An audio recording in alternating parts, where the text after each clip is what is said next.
to the Citizen channel. I hope we're all staying safe and well to continue our look at the history of Manchester City and its former names, of course, since 1880. And I'm doing two at once at the moment because I'm doing a review of the 22-23 season. Quite impressive. This is what this is. It's part 3. We're looking at September 2022 in the third part of this series. And of course, up to about the mid-70s if you look at my history since 1880 features. So dig those out as well as we look back, as I'm looking back now at a season. And as I do this, we've got one game still to go. So we're not finished. You'll probably guess which game that is as I'm recording this one. But as you're watching it, it'll all be over. We'll all know what happened. So anyway, join me for this look back at season 22-23, September 2022. Please, if you're new to the channel, push that subscribe button, push the bell notifications. Great to have you on board. Everything City, past, present, and, well, as long as I'm here, in fairness, yeah, I mean, this cough and cold and stuff, who knows? It's a bit warmer. I think people come down with a lot of little bugs, don't they? But it is what it is, so please, give us a like, guys. I'm trying to get at least 20 likes for this, so you can give me a little thumbs up. Very appreciated. Right, on to September 2022. There was a late swoop. Of course, the transfer window closed at the end of August, but we signed, it was announced on September the 1st, it might have been announced on Twitter the night before, that City had signed Manuel Akanji. That sort of came from nowhere. A 27-year-old centre-back penned a 5-year contract with the City on Thursday, a deal which keeps him at the Etihad until the summer of 2027. Welcome Akanji, they said. Yes, interesting season. Very, very, very good season, of course. With the transfer window closing, the official City 22-23 squad image is out, so that was first published. New faces in this year's photo include Manuel Akanji, of course, Justin, Julian Alvarez, Erling Haaland, Stefan Ortega Marino, and Calvin Phillips. Moving forward to the 3rd of September, it was match day 6 in the Premier League. We sat second on 13 points. Villa, who we visited, sat 19th, next to bottom on 3 points. So, they had a pretty good season, didn't they, after that? 2 drop points at Villa after Haaland unfortunately put us in front, but we couldn't build on it. But City could not finish it off, and it ended 1-1. The Manchester Evening News headlines, hard luck. Erling scores 10th of the season, but Blues miss chance to go top. Simon McCarthy said, perfect 10 for Haaland, can't do it all by himself. He's right. Player ratings for Mr. McCarthy include Haaland, KDB and Gundogan all getting 7 out of 10s. But at the other end, Walker, Cancelo, and Foden all got 5 out of 10. Neil Moxley for the Star said, Pep's Leon Stinger, Gerrard's Sailor Bailey steals limelight from Haaland. KDB was his star man with 8 out of 10. Stones made his 200th Premier League appearances. That includes Everton and City in that game. And Kyle Walker picked up an injury and limped off with 10 minutes left. Match stats, Villa 3 shots, 1 on target, City 13-4 on target. 73% possession, 277 passes for them, 754 for us, and 70% accuracy on passes for them and 88 for us. The XG philosophy of that game, Villa 0.26, City 2.03, and we sat second, a point behind Arsenal, but we had actually then still played a game more, so wasn't looking too great. Stan Collymore, interesting, predicted City will still win the league despite the start that Arsenal had made. Who'd have thunk it, from Stan Collymore, clever man. On to the 6th of September and our first, of course, foray into the Champions League. Sevilla 0, City 4, a comfortable win for City's first Champions League game over in Spain. Haaland got 2, Foden and Diaz added goals. Akanji had only trained 1 day and a half and made his debut for the first team. Quite impressive. Haaland's the first City player to score his League and Champions League debut. KDB's 122nd assist, equalling Old El Mago's total assist for the club. Yes, David Silva for the uninitiated. Haaland's quickest ever to 25 goals in Champions League, 20 games. It took Inzaghi and Van Nistelrooy 30. It took Messi, Lewandowski and Mbappe 42 games to hit 25 goals. City have now scored 150 Champions League goals under Pep.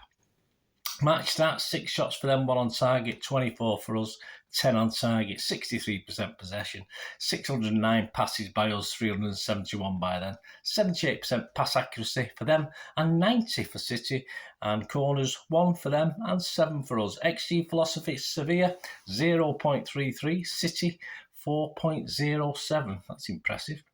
8th of September, Manchester City wished and expressed its sincere condolences, of course, as did we all, to the royal family following the passing of Her Majesty Queen Elizabeth II. Her Majesty's dedication and service has been exemplary, they said, and we join our country and the Commonwealth in mourning her loss. We certainly did.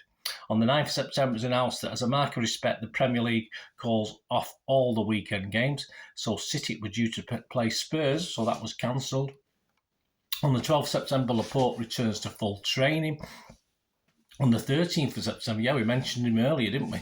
Old David Silva made a welcome return to Manchester when Real Sociedad took on United, and during his time back in his adopted home, of course, David visited his statue at the Etihad Stadium for the first time.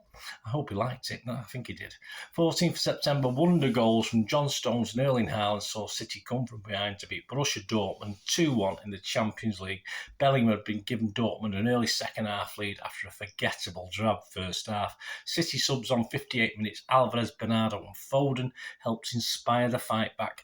Manchester Evening News headlines: Stones me, wonder strike sparks City comeback before Haaland produces stunning winner. Manchester Evening News Daniel Murphy's headline inside: weakness, yes, but City still find a way to win. And he rated Stones and Haaland 7 out of 10s, and poor old Grealish got a 3 out of 10. Ooh, he had a shocker. Inside Guardiola, Erling's goal reminds me of my idol Cruyff. Probably did. Brilliant goal. He got longer legs, though, I think, Haaland. A minute's silence, of course, before the game was impeccably observed.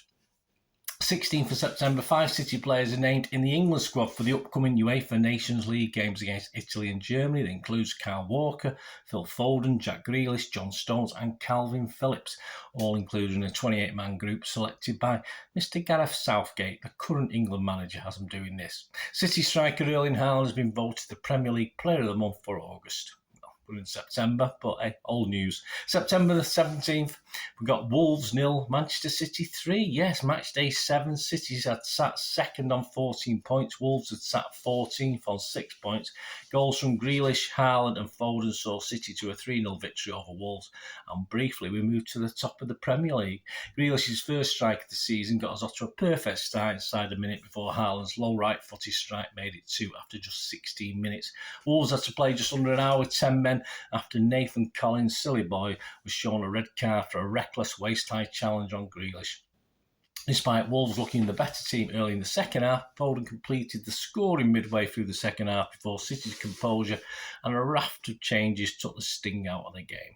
The Manchester Evening News headlines: Jack Flash, Grealish strikes in the first minute as City cruise at Wolves. Tyrone Marshall, writing inside, said faith in Jack is justified as Blues lead from the front to look best in the business. Pep was left purring over a Kanji debut, we all see. 4 players got 8 out of 10 in the ratings: Diaz, KDB, Grealish and Haaland.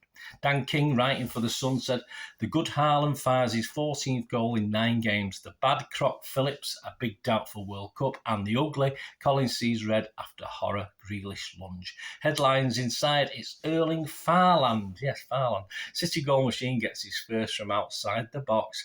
The real Greel is also the headline. Star thinks Pep after hitting net. Or thanks Pep as well, or thanks him. Jack's finally showing signs of the £100 million form, so they claim. Is that euros or £1 million? I wasn't sure. I think it was pounds, wasn't it?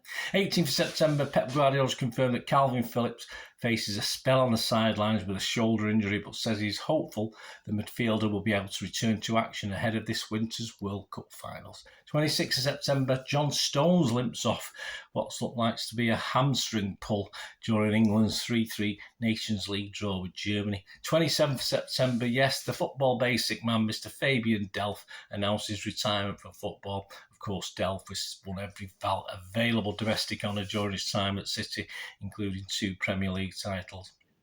There we go. As we moved into October, City sat second on 17 points.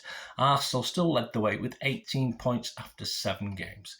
So join me in part 4 as we play out a 9-goal thriller with that lot down the road at the Etihad, and we have to suffer our first Premier League defeat, yet another defeat at, well, a bit of a graveyard for us, unfortunately, Anfield. So join me for that. Hope you enjoyed that. Leave us your comments. Let me know any memories you've got. It'd be great to hear from you. Thanks for watching. Until we meet again, that's one thing, don't I? Please stay safe, Blues. Come on, City. Bye for now.